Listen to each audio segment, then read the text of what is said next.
Welcome back. I'm ACN. Welcome back to ACN Studios. Before we move forward into the tutorial, like, subscribe, let me know what you think in the comments.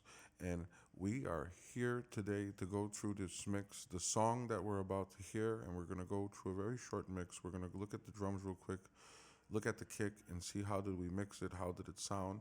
And I'm going to show you the process. The song is from Connecticut in a church at Grace of God Ministries, Pastor Anthony, New Haven, Connecticut.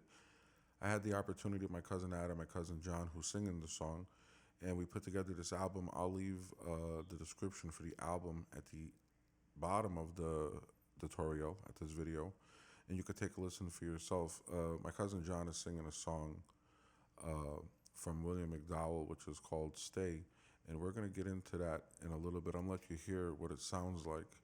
And we're going to look at the process on how do we mix the kick. Now, I was going to go through the whole tutorial. That's going to take too long to go through every piece. So we're going to do this in sections, and we're going to, focus just on one track at a time. And this song, we're going to use it pretty much throughout all our tutorials until we get to the next one, and maybe go through different tips and different opinions and how can we set things up, maybe even remix a whole song in the future together and just do one big live mix and see how the process and my workflow and how I do things. So some of the biggest questions I get, and one of the reasons why I'm making these tutorials, I get phone calls from all over the place, from whatever previous work I've done in the past or recently, and had the opportunity. And this is all for the glory of God, by the way. I don't do this with a prideful thought, and I don't do this with a thought that I think I know more. People call and ask me, how do you get your drums like that? What did you do to the guitars? What type of mic was used? And it's always aiming most of the time for drums. What type of compression? What type of EQ? So we're gonna go through that instead of, and I don't mind. I love the phone calls. I love being interviewed. I love that I get to share the little that I know with all my friends, family, and churches, and whether it's a Christian song or not a Christian song, people call all the time and ask me those questions, and I enjoy that because I love giving to someone fresh information that maybe they don't know, and especially helping the person that don't really have a lot of knowledge in mixing. They look forward to people like us, and God has given us the gift to spread that and give that ability and to pass on what we know to others. So we're going to look at the kick. The biggest question, like I said, is how do you get your drums so punchy? How do you get your drums to sound? Well, first of all, I didn't always know this. As time went on, being in recording studios most of my life since I've been a kid with my dad,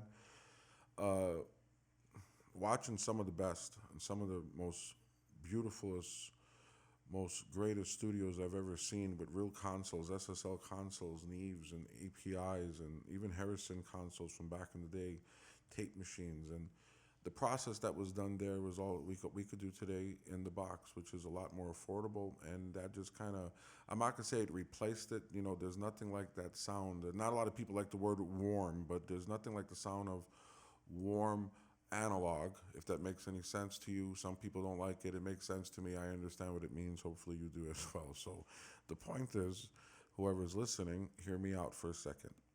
I don't use a lot of these modern plugins, and I'm not against them. I use them for certain things, like these plugins that involve these more modern linear EQs, if I'm saying that right. I'm always using stuff that I know, the compressors that are out there, that like outboard gear or consoles, like Chris Lord Alge, who is the Lord of the Mix. You're gonna hear me say that a lot. We all respect, love his work. Greg Wells, Andrew Sheps, and all these great engineers, and even there's a lot of ladies out there doing this, and they do an amazing job. They definitely know more than I ever will. And I'm using Chris Lord Alge's plugin by Waves Audio, which is the Mix Hub. This was a copy, I guess, of his workflow or his personal analog 4000 series SSL. And he got together with the people at Waves, and they made a lot of plugins. And this is one of them. This is kind of his personal SSL, literally his plugin. And I'm using that on pretty much everything I mix. This is my favorite EQ. It's not the greatest EQ, I'm not saying it's better than this EQ or that one. They all have different characters. This is just one of my favorites that I go through and kind of my workflow. And I'm using this on the kick. So let's see what's going on with the kick here. Let's see what sound we're giving to the original analog kick. Now, by the way, this is a real drum kit. This is, when I say real, it's live. It's not anything digital. That's another question. What software? Is it Superior Drummer? And those are all great softwares. I only know a couple of them, like Addictive Drums. I have that Superior Drummer. These are great softwares. I use them for samples, and at home with my own drum kit, me and my son Josh, he'll hit the snare, he'll hit the kick, and I'll make my own personal triggers or my own samples instead of using, the production samples. I'll use my own, and I'll use those as well for certain characters. So this is a real live kit that my cousin Adam played when he sent us all the way from Connecticut, sent to us in Los Angeles through email, and that's how pretty much we made the whole album by his drum kit. Let's see what's going on with the kick here. Let's just solo that.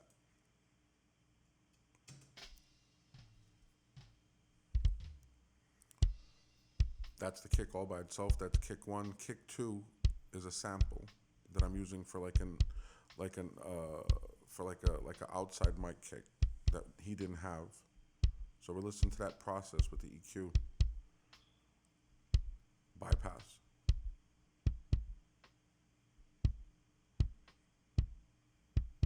Back on.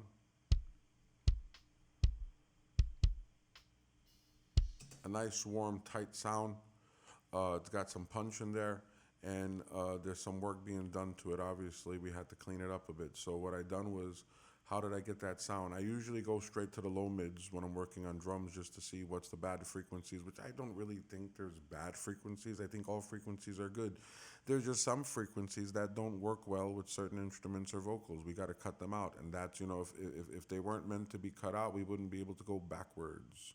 We would just only go forward. So I'll take back my words. It's not a bad frequency. It's just not the frequency that we was looking for in the song. So remember, every song is different. I don't always use the same setting. I don't save settings. I think the only settings I ever save is for reverbs, delays, and effects, because maybe I might not get it back when I open up a new session, record a new song. So for this, I just do it manually, and it's more fun for me, and we just build in the sound. So what I'm doing is, in the low mids, I'm cutting out this 500, which is in the low mids, at this 500 right here, and I'm completely taking it out. So, as a matter of fact, let's actually just go completely lower. It's at 14 dB minus, or 15 dB. Let's just completely go to 15, take it completely out.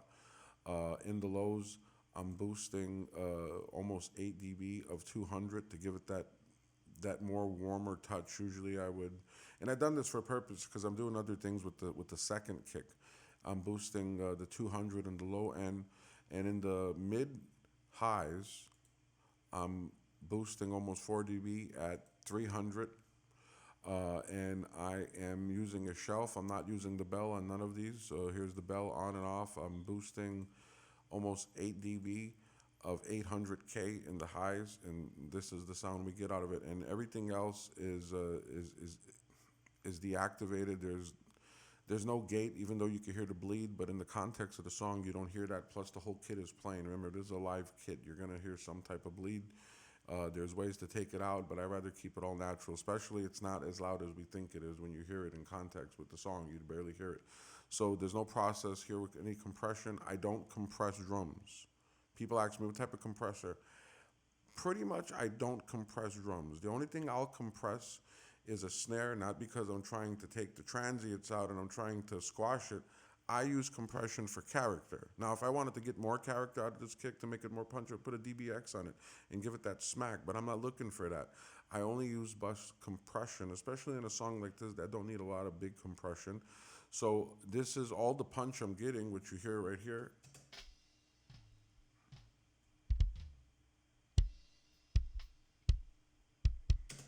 All that punch you're hearing is from the EQ being sent to a drum mix, which is the drum aux or drum bus. If you're in Pro Tools, it's an aux. If you're in other DAWs, bus, however you want to call it, it's kind of all the same. And that's how I get that sound out of the kick. So when we look in the second one, this is the sample, which is kind of like my, so you got in kick, out kick. This is kind of this is the sample with the same EQ. I'm doing a little bit more to get more punch. I'm driving at pretty much almost 12 dB of at almost 100, doing some small boost in the 3K of the high mids, and completely taking out that low end like I did in the previous one. And this is what it sounds like unprocessed.